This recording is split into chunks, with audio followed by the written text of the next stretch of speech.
What's up, people of Earth? My name is Archer, and this is episode 2 of Back to the Mat, a recurring show where I, a former wrestling fan, is jumping back into the wrestling bubble after years away. And I'll be documenting my experience, my thoughts, as well as giving you some of my predictions from a week to week basis, right? Now, this includes SmackDown, PLEs, Raw, and so tonight we're going to break down Monday Night Raw, an episode that builds into a tribute surrounding the phenomenal one, AJ Styles. And stick around because the crate situation is either genius or a disaster waiting to happen. Let's go through the show.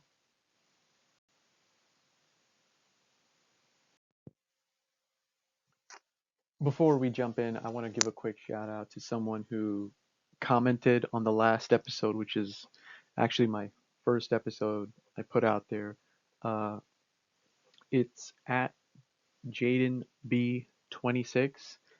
I won't read the whole thing, but I just want to say, comments like that genuinely mean a lot to me. Hearing someone else's story, especially from a familiar fan perspective, is exactly kind of why I wanted to do this series. I didn't expect this comment to come in so quickly, but I just wanted to give him a shout out and really tell you, like, I really appreciate you leaving a comment and sharing your thoughts. So, seriously, thank you for taking the time to share that. I really appreciate it. And, all right, let's get back to the program. So, coming back to Raw after all these years, I gotta say something feels different. And I want to share those two things with you guys before we really get into the meat of the show, right? So, the first thing that shocked me, that genuinely shocked me, was the runtime. As I was preparing for the show, looking at the previous weeks, now that they're on Netflix, I was like, oh wow, they really cut this thing down from 3 hours to around an hour and 40 minutes. In my head, I'm already bracing myself for a much tighter, more condensed show, right? And then, of course, by the end of the night, Raw clocks in at around 2 hours and 35 minutes. So, just my luck.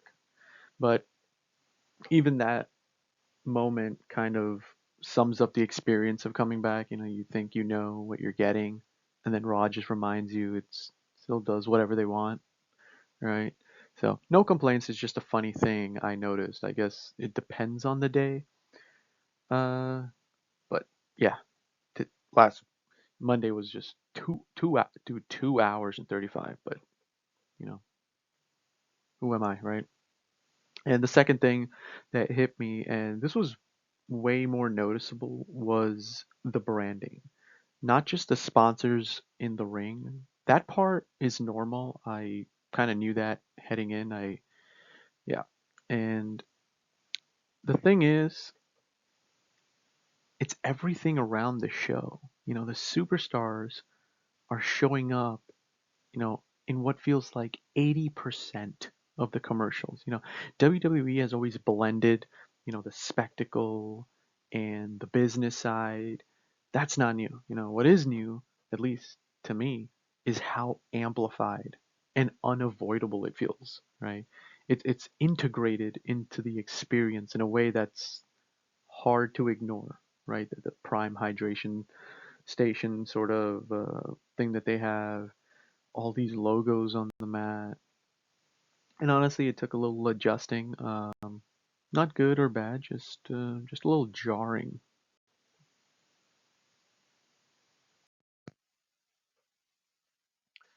And one more thing. So before we really get into the show, I do want to clarify that I wasn't watching 100% blind. I knew that Brock Lesnar was going to show up. Didn't know how, didn't know in what capacity, but I just knew that he was, advertised. I also knew that there was an AJ Styles tribute planned. Nothing deep, no full background information on the nitty gritty pieces and storylines of the show. Just that, essentially, right? Enough context so I wasn't sitting there completely lost, right? And honestly, that's important because Raw is structured like a long form story. So if you miss the setup, a lot of moments don't hit the same way. But I just wanted enough of a bite, but not the full meal. You know what I mean? But yeah, wrestling kind of expects you to meet it halfway. So with that out of the way, let's talk about the night and dig in. All right. So the show starts with Michael Cole and Corey Graves setting the table for the AJ Styles tribute.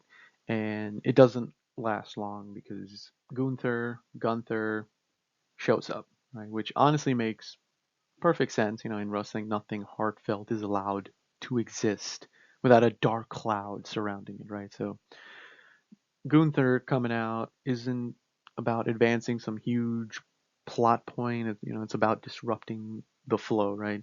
He's there to remind you that even on a night of respect and reflection, he's kind of making it about himself, right? And soon after, Adam Pearce comes out and tells him to go home, and Dragon Lee attacks him, right? Not a lot actually happened, but the moment does its job of setting Gunther versus Dragon Lee for a later date. I don't think it's like the WrestleMania. I don't think this is leading to WrestleMania, but it keeps him occupied, right? The tribute stays intact, and we move on.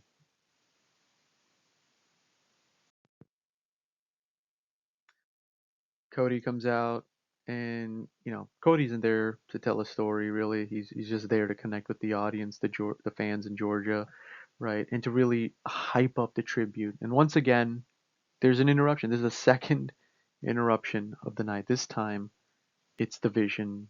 And let me say something. Logan Paul surprisingly does a solid job hyping up Bronson Reed. You know, it's not extraordinary, but it's pretty good. It's pretty good. He really leans into the idea of, this being his moment, right? Winning the qualifier and parlaying that into winning the chamber. I mean, parlaying that into winning the chamber and then WrestleMania. And that's what makes what happens later feel a little uncomfortable and a little sad, you know, to be honest, because the triple threat qualifier starts. The original El Grande Americano, Jey Uso and Bronson Reed really go at it, and then real life kind of crashes the party, right? Bronson Reed gets injured. It's later revealed to be a torn bicep, and you can almost feel the show adjusting in real time, right? Like big moments happen, but Bronson Reed is nowhere to be seen to break up the pin, right? And it looks like they call an audible and pivot to Jey Uso as the winner. And suddenly, this whole Vision storyline uh, starts to feel like cursed. From what I know, who do we got? We got Seth Rollins is out. Um, Braun Breaker is out, and now Bronson Reed. I think there's only two members left. So it's one injury after another. And as a fan, your brain kind of immediately starts doing that wrestling. Your brain immediately starts thinking like a wrestling fan, right? Like, is this on purpose? Is this part of something bigger, or is this just bad luck? Right. Right now, it feels like bad luck. It really does. So I don't know. I'm thinking like, is this part of a elaborate s- storyline? Are they gonna do like this weird injury after injury after injury, and then there's some build to something? It just feels like a weird domino effect of unfortunate events, but we'll see. We'll see. I legitimately think all three of them just have the worst luck. All right. Sorry, you'll hear it in a moment why I'm like chuckling. But next up we got Liv Morgan officially choosing her WrestleMania opponent. And let's be honest, the show makes it very obvious on who it's going to be, right? The way it's framed, the language they use. You can see the beatdown coming from a mile away, right? So let's go through it. Liv does the whole respectful apology things, she tells Stephanie, you deserve to be here. And then she turns around, right? Lines up the microphone and absolutely drills her in the dome, right? And I'm not trying to be funny here. This genuinely made me laugh. This was supposed to be a serious moment, and I was just chuckling all the way through, right? Like she really, puts the beat down on her, just just punching the whole time, right? And here's what made it really funny for me, and I'll try to explain it the best I can because comedy is like subjective, and I might be the singular person who just finds this hilarious instead of like, oh man, she beat her up. So I find this funny because Stephanie kind of just watches it happen, right?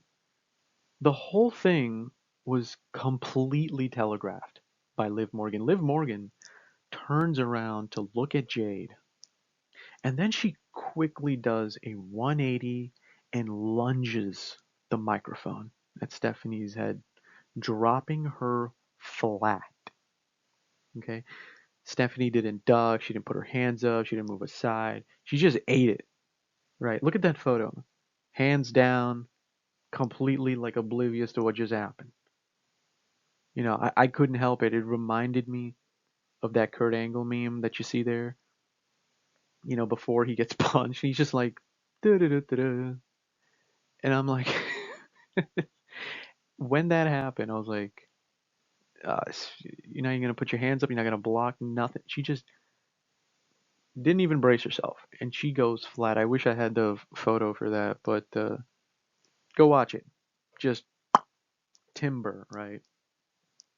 And look, it wasn't bad. It wasn't great. It was just one of those moments that unintentionally made me laugh in a serious situation. That's it. That's really it. From there, we get a few smaller pieces, right? And I'll try to just go through them really quickly because a lot happened and I want to just crunch it into this one. Right, so Javon Evans is backstage and it sets up a match with Kofi later. Nothing wild, just forward motion. Okay, that happened. All right, cool. Then Maxine Dupree versus Natty occurs, and it ends abruptly when Maxine gets knocked out cold after hitting the ring post. Uh, that match happened, and Natty did some follow-up shots while the refs try to pull her away. Okay, yeah, I'm fine with it. It's all good. Then we have the backstage segment with Dominic Mysterio, Finn Balor, and JD. And Dom basically says that he lost last week because JD and Finn weren't there, right? Finn calmly throws it back at him. He talks about how he held things together when JD and Dominic were injured, right? And then he drops one of my favorite lines he drops my favorite line in the segment. And I quote, you know, it's time to take some responsibility, Dominic, and grow up. And I love that.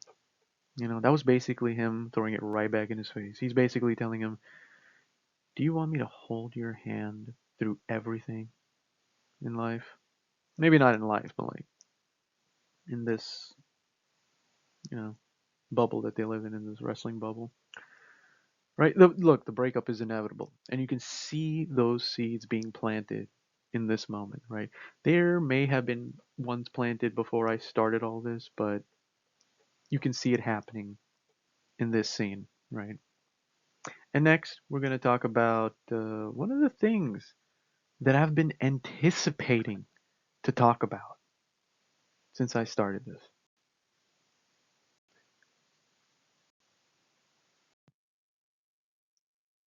The crate.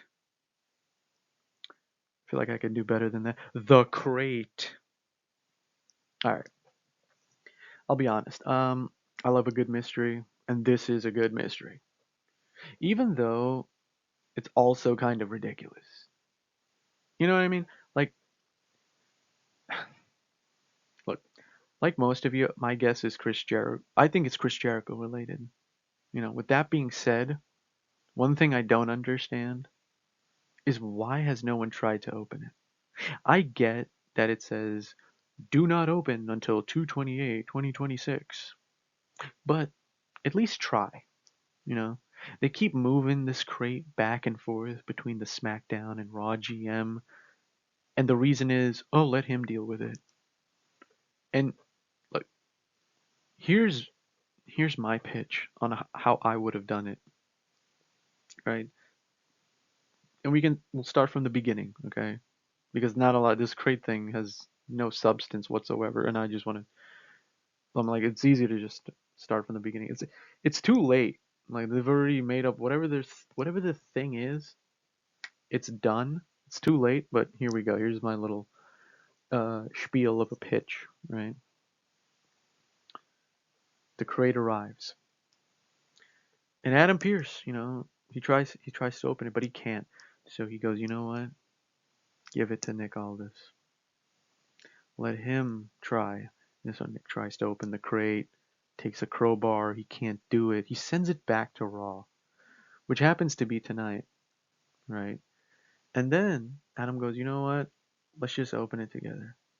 Two people to open one damn thing at Elimination Chamber. It's basically a open the pickle jar scenario, and it turns into neither one can do it. So let's just do it together. I feel like because not much has happened, I feel like that would have at least added something. Because, like,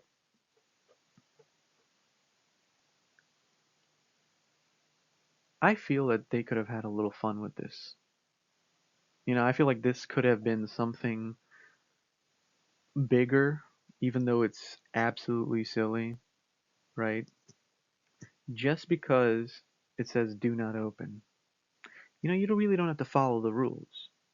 If this crate was delivered to WWE like it says on that box, why the hell is it not in Connecticut right now? Right?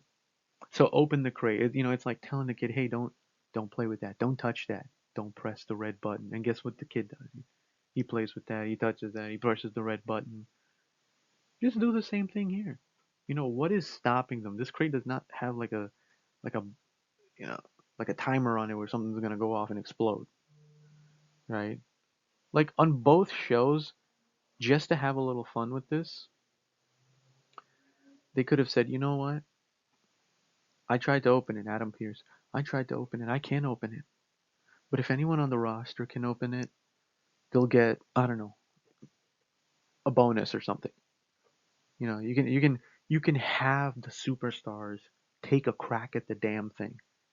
That one tries to hit it with a shovel or some so any goofy shit. This is already turning into something I have a feeling is going to be a little laughable. But I'm like, along the way, just make it fun and interesting. Our truth is trying to dig a hole or underneath dude, I don't know anything. You could have literally like done like whatever, a match, a segment, and then shoot backstage, and someone's trying to crack the crate open. They can't do it. Boom, send it to Nick Aldis. The show's almost over. They try it on SmackDown. Boom, we can't do it. Send it. Now we get to, all right, let's figure out something and let's open it at Elimination Chamber. All right. I feel like that would have been kind of cool. But that's just me, right? And look, if it's Chris Jericho related or whatever it is, I hope there's no one in the box this whole time. Okay? Because that would be absurd. Okay? I'll put this out there, you know. And this is my other thing. If it's Jericho, what if, and just stay with me here, there's a mannequin in there, right? And the mannequin is wearing Chris Jericho's light up jacket, right? They open the crate. There's a mannequin. He's wearing Chris Jericho's light up jacket. In one hand, he's holding the list of Jericho. In the other hand, he's holding a tie from, when he was doing that suit and tie and slow talking kind of gimmick, you know what he did? And then, right, there's all this Chris Jericho memorabilia inside the crate surrounding this mannequin, right? The camera pans out, and in the frame walks in Y2J Chris Jericho. Is this a great idea? No, I feel like there's something better out there I'm missing. But I like it, I like it. Let me know, by the way. Does it suck? Does this I I am enjoying this crate segment because I just love a good mystery, and I'm so ready for the letdown, whatever it may be. But the speculation is something I don't know, gets the juices flowing, right? So this gives us something that points to Jericho, with the mannequin and all this stuff, without going full cartoon. If it goes full cartoon, oh my god, it better be good. This payoff better be goddamn good. All right, up next, we're gonna talk about this Brock Lesnar Open Challenge.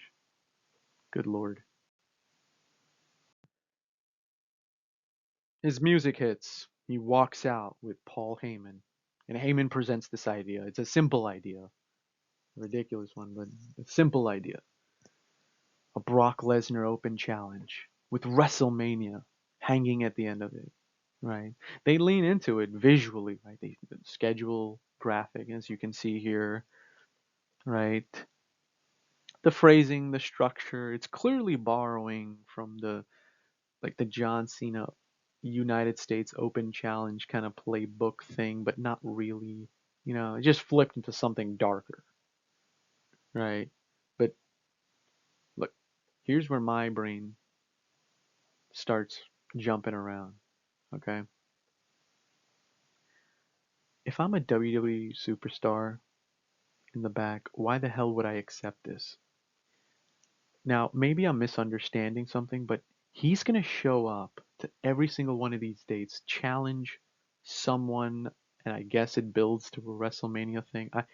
I think most likely he's just going to run through all of these, like the first four dates, and on the fifth one, something will happen, and that'll like build to WrestleMania. That's what that's what I'm getting out of it. Not getting out of it, but like that's what I'm understanding from it, right? But if I'm a WWE superstar, why the hell would I accept this? Like genuinely think about it, right? Heyman, Paul Heyman, isn't selling this idea as an opportunity. He's selling it as a death sentence, right? He says, and I quote, "The only dead man walking in WWE is the person who comes down the aisle to face Brock Lesnar." Yes, WrestleMania is, the is at the end of it. Yes. Yes, it's the biggest stage, but there's also something very logical about saying, I'm not gonna give Brock Lesnar something to feed on. Why volunteer to be the highlight reel, to be the victim, right? Now, I think it would just be hilarious if every week Brock goes out to the ring, right, waiting to see who's gonna show up, right? Like every week, Who's gonna show up? But no one's there. No one answers the call, and he just sits there. He just stands there, getting stood up every week. To be honest, I think that would be hilarious. Just waste this dude's time. They had the graphic made, and everyone's like, "Nah, bro, I'm not giving you a highlight reel. Absolutely not." And look, that's clearly not going to happen. They're not going to make Brock Lesnar take his ball and go home, right? He's gonna F5 someone. He's gonna suplex someone who thinks they can, right? The little freaking Thomas the Train Engine that could, I think I can, and then he just destroys him, right? Give him 5 minutes of just pure rage, fist, and fury, right? And he just,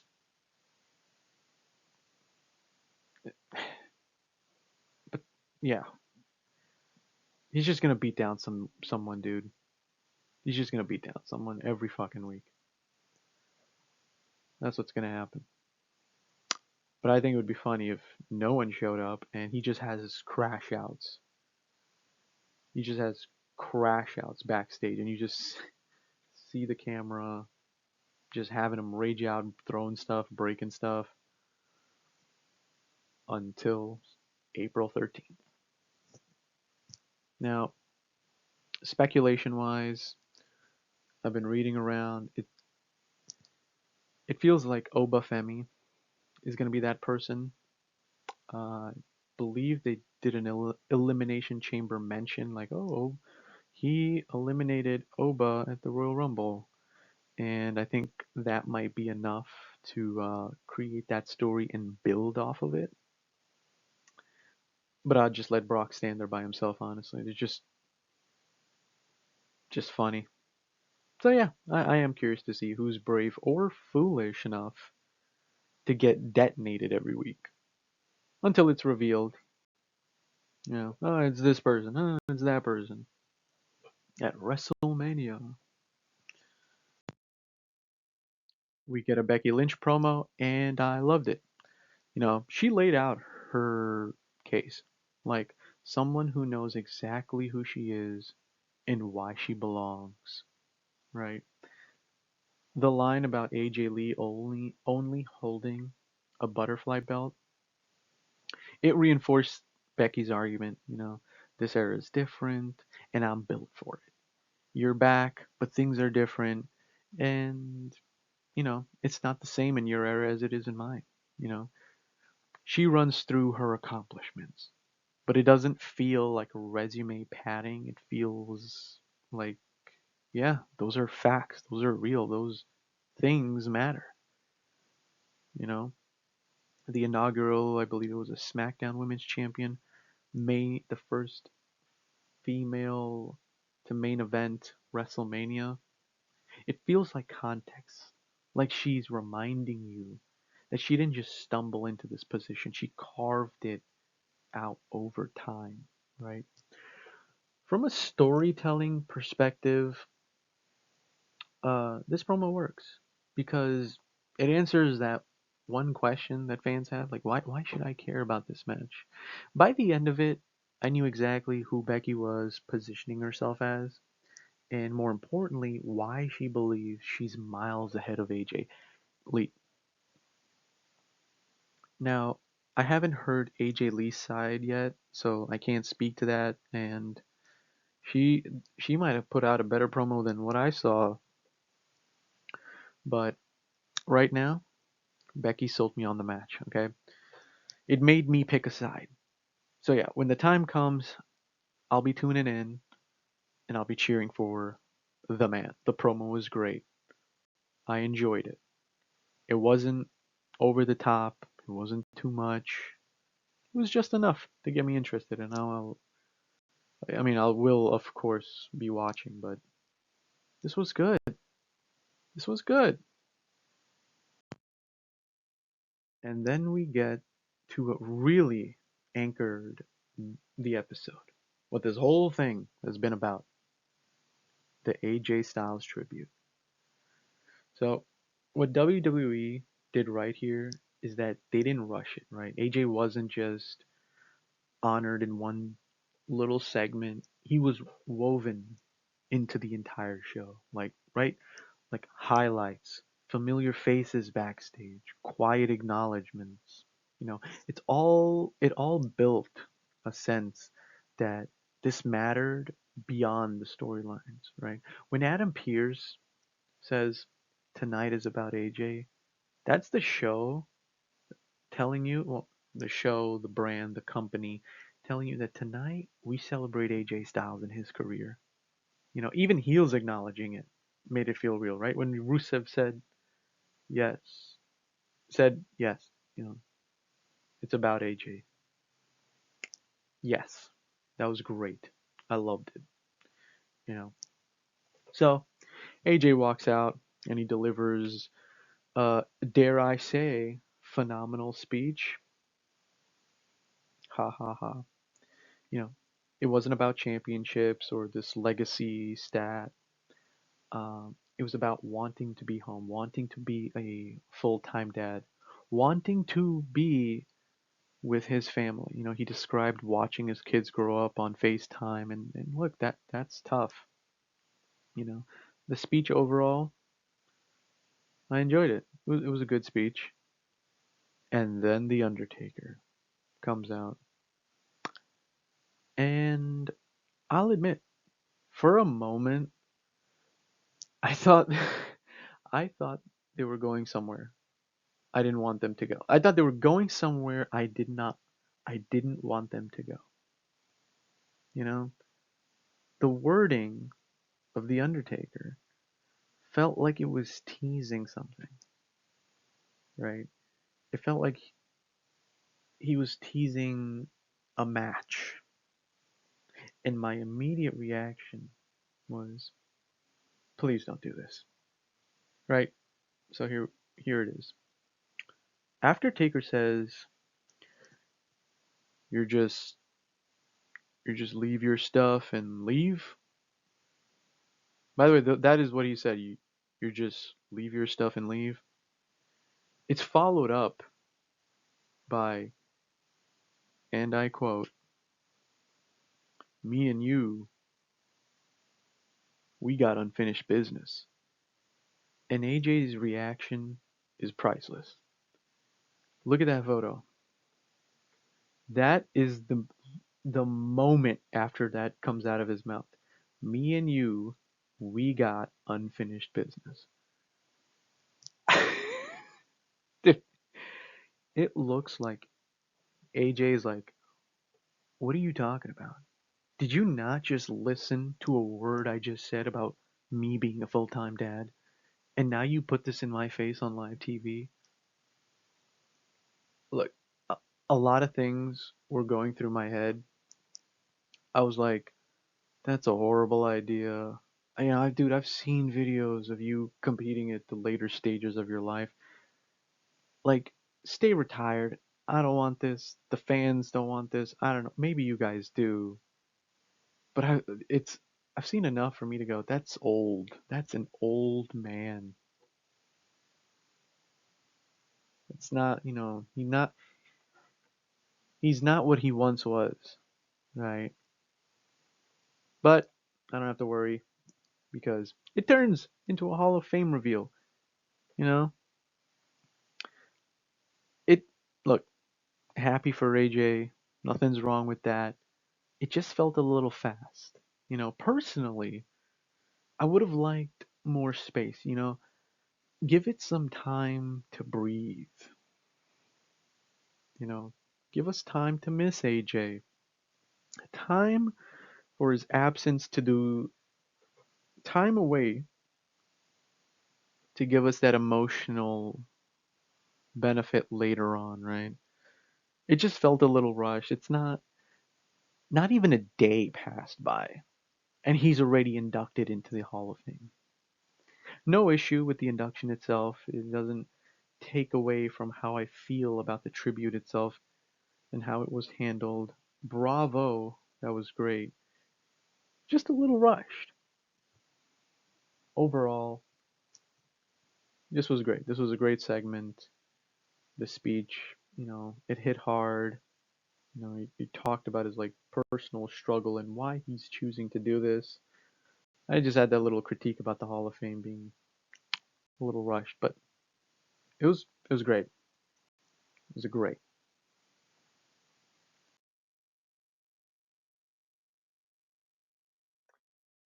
At the end of the night, Raw ended on a high note, right? The Bronson Reed situation kind of sucked, but they kept me hooked as the show went on, right? The crate my curiosity. Brock's open challenge has my skepticism. They're not gonna do anything. They're not gonna do any of the things I mentioned, but we'll see where it goes. I'm sure everyone loves 20 FIs.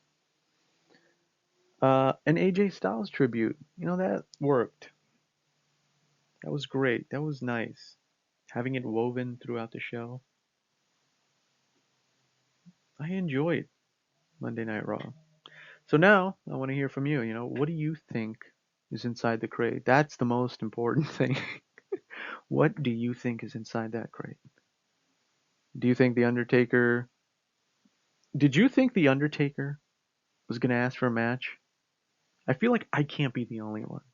I haven't like looked too deep online if people feel this way, but let me know. Did you think he was gonna ask him for a match? Anyway, drop your comments down below.